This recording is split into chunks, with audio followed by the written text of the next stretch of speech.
everyone. Thank you for listening to the Keynote on Speaking Engagement. I'm Ryan Catherwood. This week, we've got a great episode in store for you. Our special guest is Meghan Buzby, and Meghan is the Director of Advocacy and Volunteer Engagement at the Association of Frontotemporal Dementia, AFTD. Frontotemporal dementia is an Alzheimer's-like disease that attacks the brain a little bit differently than Alzheimer's does.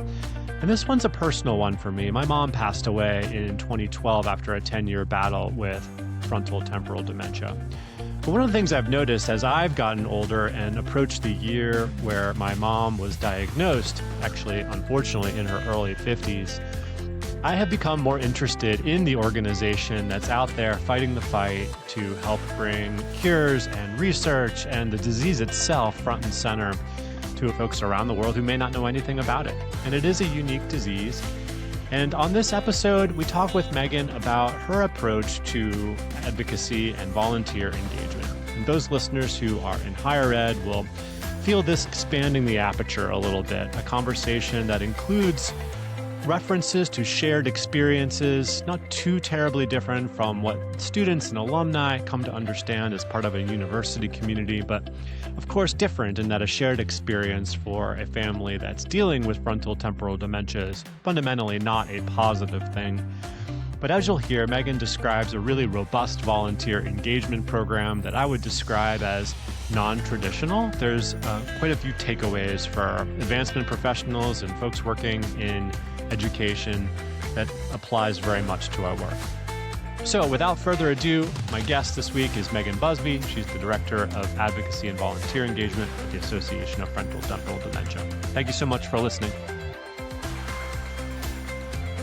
Meghan Buzby, thank you so much for being on the Keynote podcast on speaking engagement. I really appreciate it. Absolutely. I'm really happy to be here. Thank you for the opportunity. Meghan, one of the reasons I wanted to have you on the Keynote was because AFTD and FTD are important to me. My mom passed away back in 2012 after a long battle with FTD. And as I have aged and thought more about my mom's demise and the run-up and the challenge that we faced as a family, really could have used a community around that time of my life. It felt like there was really no one else to reach out to about this very unique disease that my mom was dealing with. But I would imagine, Meghan, that lots of people have never heard of frontotemporal dementia, and it's not a common disease, but it may be more common than people think. So you are correct. I would say many people still have not heard of FTD. It is a rare form of dementia, but it is the most common form of dementia under the age of 60. So it does have an earlier onset, which comes with its own unique set of challenges. It is quite different than other forms of dementia, particularly Alzheimer's disease, which is the most common form of dementia and probably the one that people are most familiar with. FTD strikes or impacts a different part of the brain than Alzheimer's. So it's your frontal cortex and your temporal lobes. And so that results in displaying different symptoms than you would if you had Alzheimer's. So Alzheimer's typically is memory, and memory can be impacted or affected with FTD, but for the most part, you will see different symptoms pertaining to language, mobility, and behavior. We do not have epidemiological data that shows the true prevalence of FTD. And mostly that is because there are no biomarkers, there are no tests that you can take to show that someone has FTD. It is a clinical diagnosis. So through an exam with a doctor or physician, that is how they determine whether or not someone has FTD. We say about 60,000 people in the U.S. have FTD or are diagnosed with FTD, but we do believe that is probably an underestimate. And recently it's been brought to more prominence, I think, because this is the disease that Bruce Willis has. From when you have some famous people that deal with the disease. It's helpful, not of course for them and their families, but for the awareness and advocacy that it brings.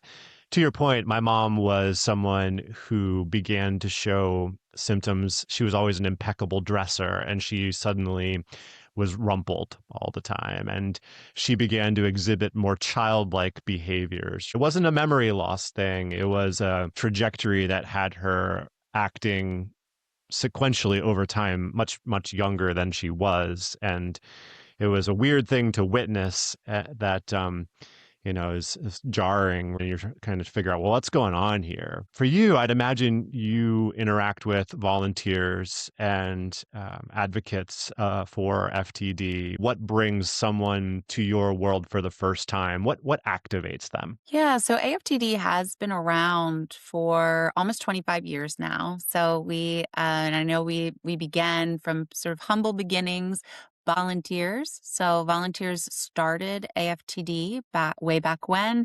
We have since grown into a much larger organization. We're around 56 employees now. And so more, and as we continue to increase awareness of FTD as well as AFTD, we do have more and more volunteers stepping up and reaching out to us to find out how they can get involved. And we primarily, I would say most of our volunteers are care partners, caregivers. So those family members that have been personally impacted by taking care of someone that was diagnosed with FTD. But we do also have folks diagnosed with FTD, and we see more and more people with diagnosed with FTD coming forward to want to volunteer with us, which is fantastic. So I think we get a mix of people stepping forward. I would say there are some that have already been through the journey with their loved one having been diagnosed and then ultimately passing from FTD, and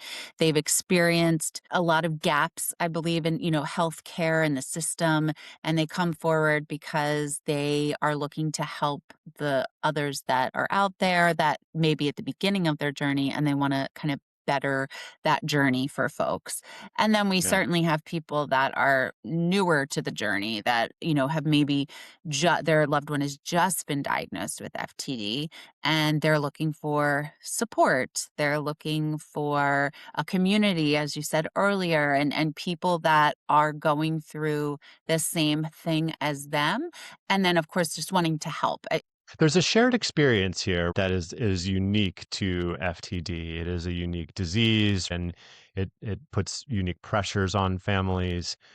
But I think, a lot of the listeners of this podcast come from higher ed in the education space, where there's a shared experience around the student experience and the things that come with it. This is a shared experience built on a very stressful, non-joyous, unfortunate turn of events for everyone involved. Talk a little bit about how engagement in a cause like FTD might be unique. Well, I think some of the things you just said, right? The disease itself is quite unique. It is, we always say if you've met one person with FTD, you've met one person with FTD, because the way that folks experience FTD once they've been diagnosed and the experiences of their families can be very different from one person to another. Ultimately, of course, drawn together by being devastated by this disease, but the way that their journey takes place can be very different than the person, next door to them that's going through the same journey.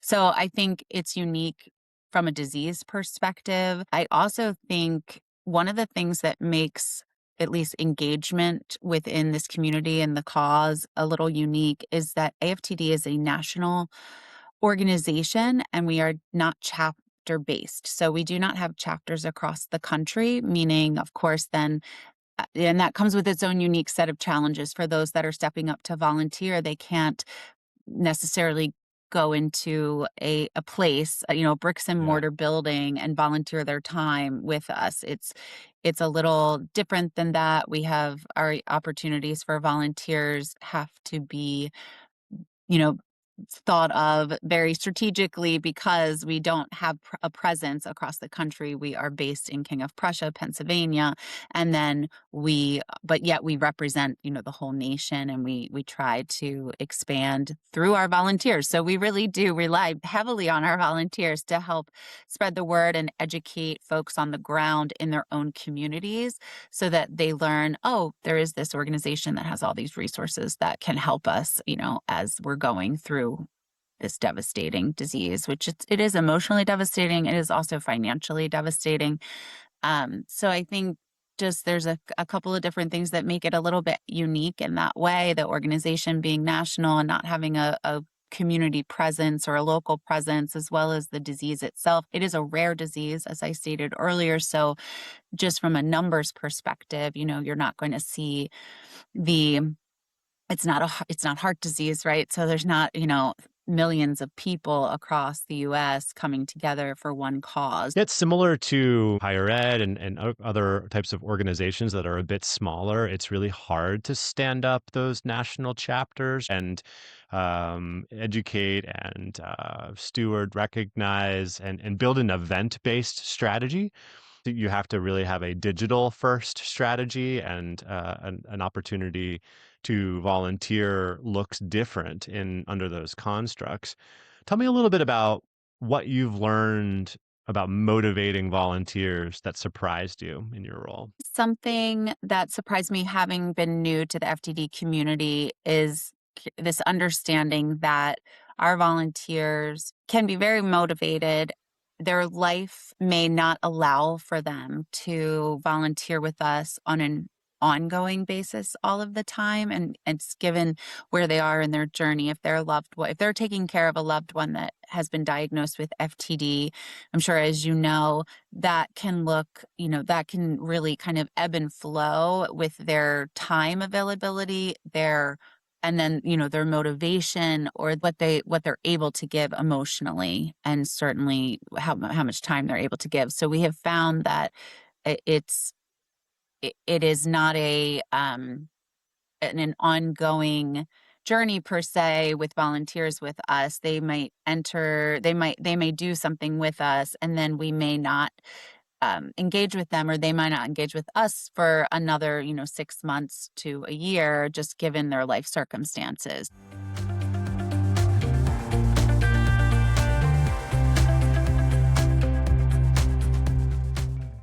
We do try to be really mindful of the fact this disease can take such a toll on a family. And so we will try to meet the person where they are. So if they express an interest in volunteering or getting involved with us, there's a variety of ways that they can do that we believe give them some flexibility around how they engage with us and what that time commitment looks like. We do have opportunities that allow you to not even leave your home, right? And either maybe send an email to your legislator if you're into policy advocacy, or send a thank you note to a donor. We have an ambassador cohort of 29 ambassadors across the United States. It's a very selective process because it is a much larger time commitment, and we want to ensure that it's a right fit for both sides.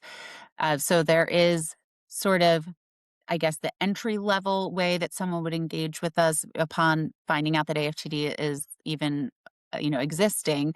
They would say they'd like to volunteer with us. We like to give them some entry level opportunities before discussing with them some of the bigger roles, like an ambassador or a support group volunteer. We do have many volunteers that do fundraising events with us. We have certain campaigns that run each year that folks can volunteer to participate in, and we have many returning volunteers each year that do that. And so they are financially giving back to the organizations.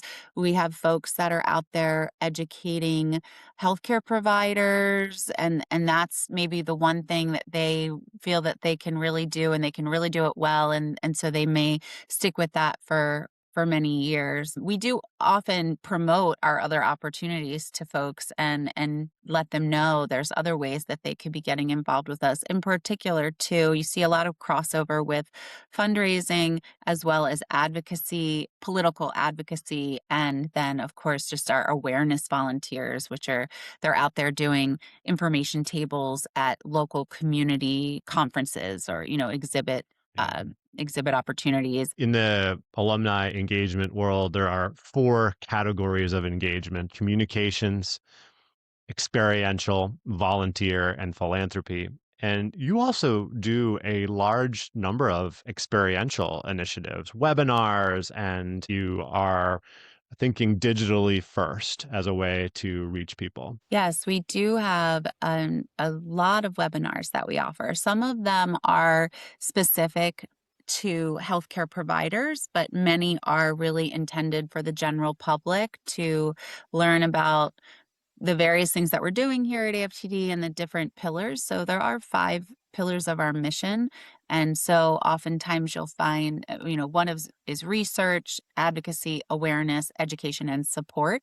And so our webinars sort of follow those 5 pillars. And throughout the year, we kind of all have different time slots to discuss those different areas. So the research webinars are great for folks that are part of the community really looking for more information on the clinical trials that are available and the science that is currently happening with FTD. We have advocacy webinars that try to educate our community more around political or legislative advocacy. We have a software platform that, based on your mailing address, will connect you directly to who your federal members of Congress are, as well as your state legislators. And so what that allows us to do is to send emails to our database of advocates and ask them to email their legislator or, whether it's federal or state, and ask that person for support of a bill, let's say. And so we will send out an email alert and also provide a template on our software system so folks can go to that system. They just basically they don't even have to edit it, but we prefer that you personalize it. So there's Sure. an area to edit and personalize to your story. And then just, click send and it goes off to the right offices. I have to imagine that, part of your work as an organization involves ensuring the most up-to-date research, the most proactive filtering or moving of individuals into those studies that are active so that we can eventually find a cure. Just reflect on the work that goes into getting folks who have been diagnosed or pre-diagnosis into those volunteer-based studies. My colleague, Dr. Shana Dodge, works very closely with our volunteers around research opportunities and research engagement. So if there are folks that are looking specifically to get more involved with that, or if there are biopharma companies that are, currently have clinical trials, early phase clinical trials that are looking for the lived experience perspective, they will often approach us. We will then Shana will work within our volunteer network to find folks for the biopharma companies to meet with and talk with. We also have an FTD disorders registry.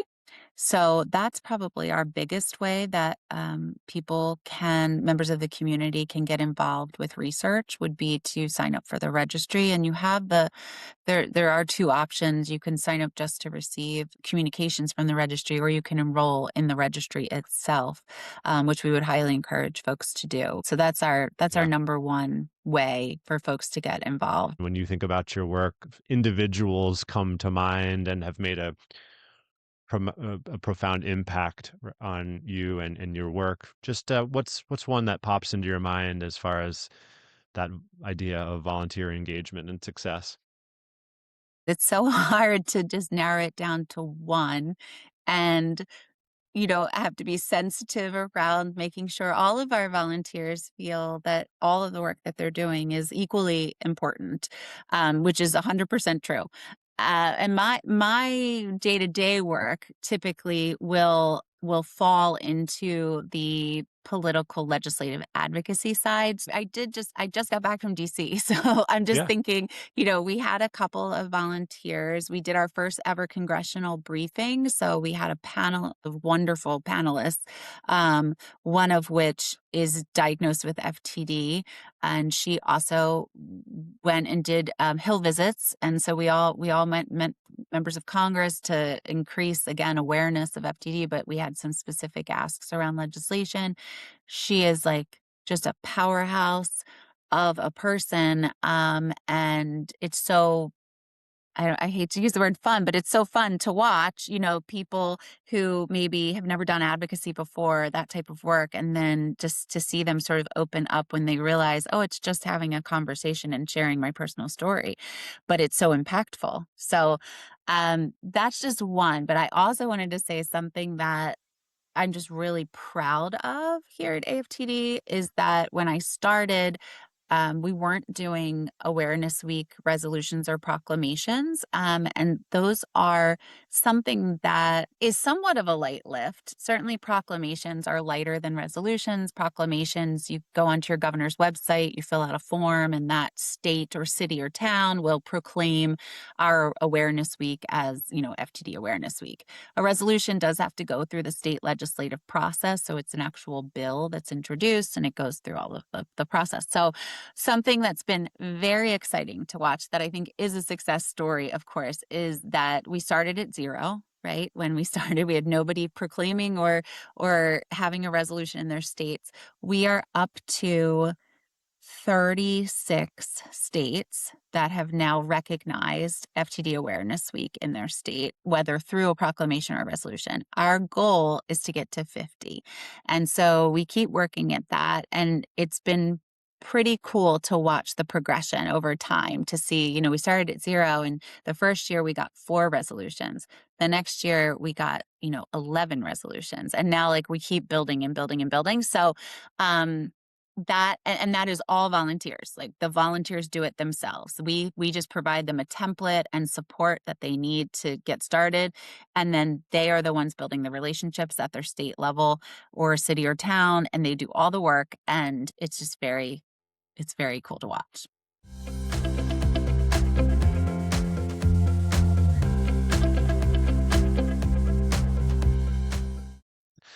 You just mentioned a pretty stressful type of advocacy where you're presenting on Capitol Hill, interacting with policymakers and their staffs. That's got to be one of the more stressful volunteer type of advocacy work that you do, and you just shared another type. But how do you make people feel comfortable stepping into some of those more stressful roles or just advocacy roles in general? We have trainings. We've done live trainings. We've done live webinar trainings for folks. We've also had just sort of drop-in groups, like come and see us if you have questions. We're happy to answer them. We have new training videos that we have just started in the calendar year, and we're posting them on our Action Center online. So our Action Center is where all of our advocacy work can be found, and templates and support. And then primarily, I mean, we have a small team, but we are here all the time to answer any of the questions that anybody has. So we try to oftentimes promote our advocacy at the AFTD.org email address. So that goes to the full team and people can chime in as they can. One of my colleagues, Lauren Palea, is our advocacy coordinator, and she works very closely with folks specifically around resolutions and proclamations to help walk them through everything. And then I think I already mentioned we do have templates or toolkits. I called them templates perhaps, but toolkits that are on our website to walk you through all of that. And then we're continuing to add to our library of videos so that and have more sort of informal opportunities for folks to reach us via Zoom to ask questions, and we can, help train them and support them through some of these more stressful things that we're asking them to do. Have you noticed a personality trait difference between those who become advocates from maybe early lightweight volunteer opportunities? What do you see as a main difference in someone who becomes successful as an advocate? All of our volunteers are Yeah. passionate. I would say maybe they're just a little more willing to speak. Hmm. They're not embarrassed or shy to speak up and out about things that they're feeling passionately about. And they enjoy it. They enjoy going and meeting with folks. That I think they feel that the difference that they're making. And I think the people that haven't quite gotten there yet oftentimes may feel, well, what is my one voice going to do? Right. Right. Yeah. Um, and it is, but it's impactful. Your voice has power, and then really we're looking for collective voices. So, we are so much stronger together. So we do need more people to be willing, and they don't have to be the ones that go to Capitol Hill. I mean, those are probably people that really are comfortable putting themselves out there. But again, they can be sending emails for sure to their legislators, which is just as powerful, I think, because the more people that they hear from about a particular issue, the more that they're going to pay attention. What have you noticed about what seems to capture the attention of the people who you're intending to reach?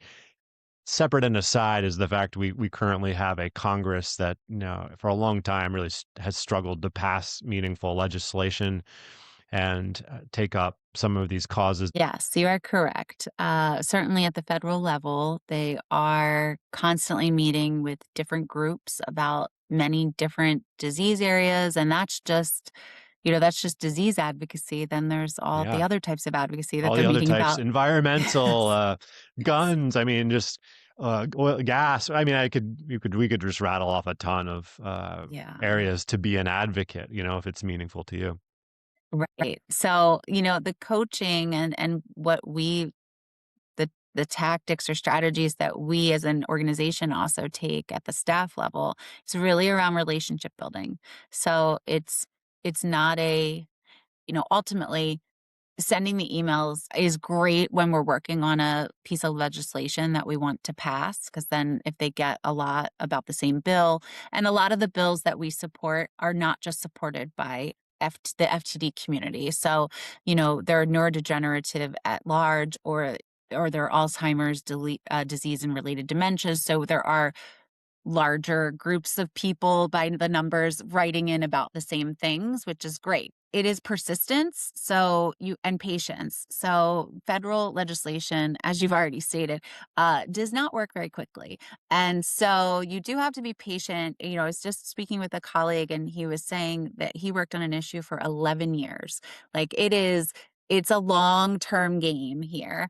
And you kind of chip away at the iceberg over time through the persistent communication and outreach that you do to build a relationship with that office.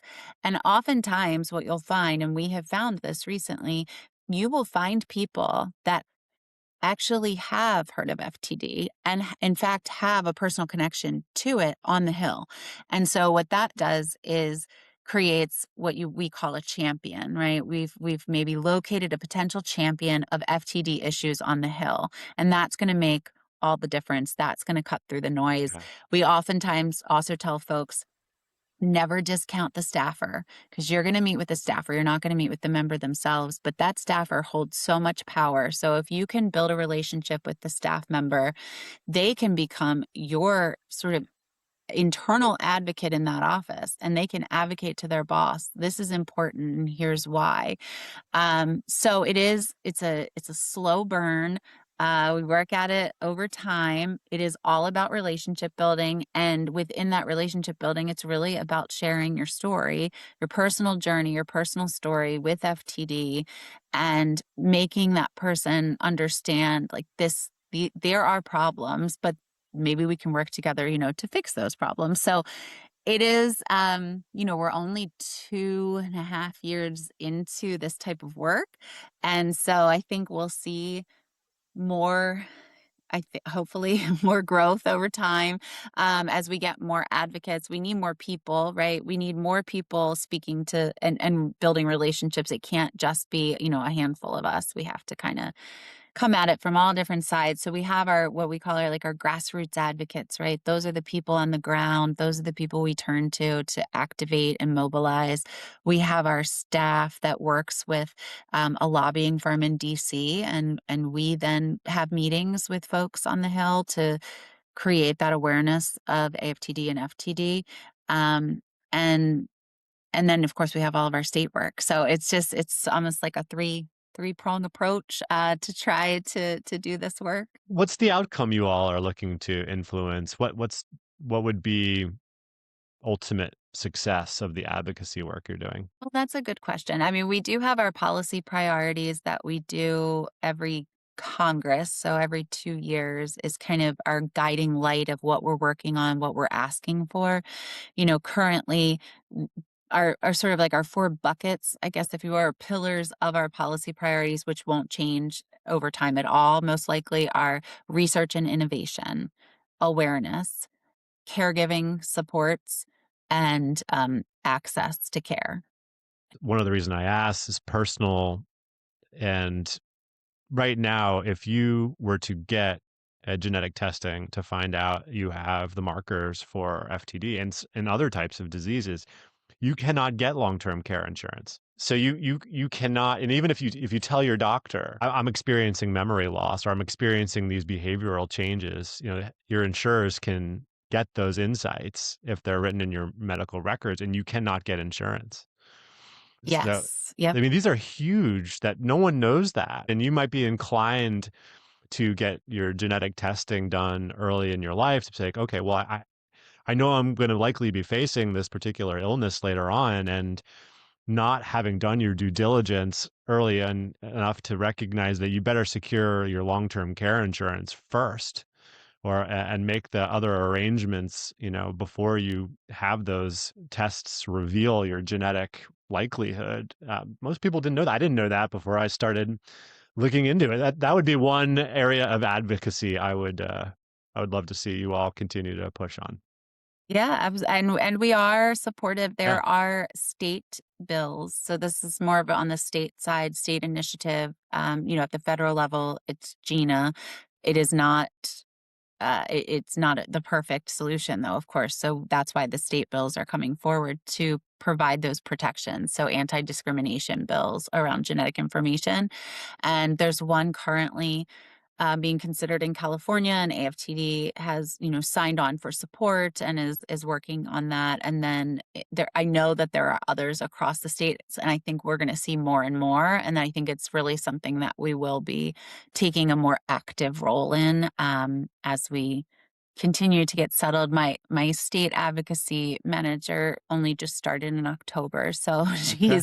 she's getting her You're feet still wet building. still. You're still We're getting. still building. Yeah. Meghan Buzby, thank you so much for sharing your work and your world. And I learned a lot, and I continue to be supportive of your organization, the Association of Frontotemporal Dementia. Everybody should check out their website. So thanks again for your time. It was great to see you, and it's been a joy to meet you and get to know your work. Thank you so much, Ryan.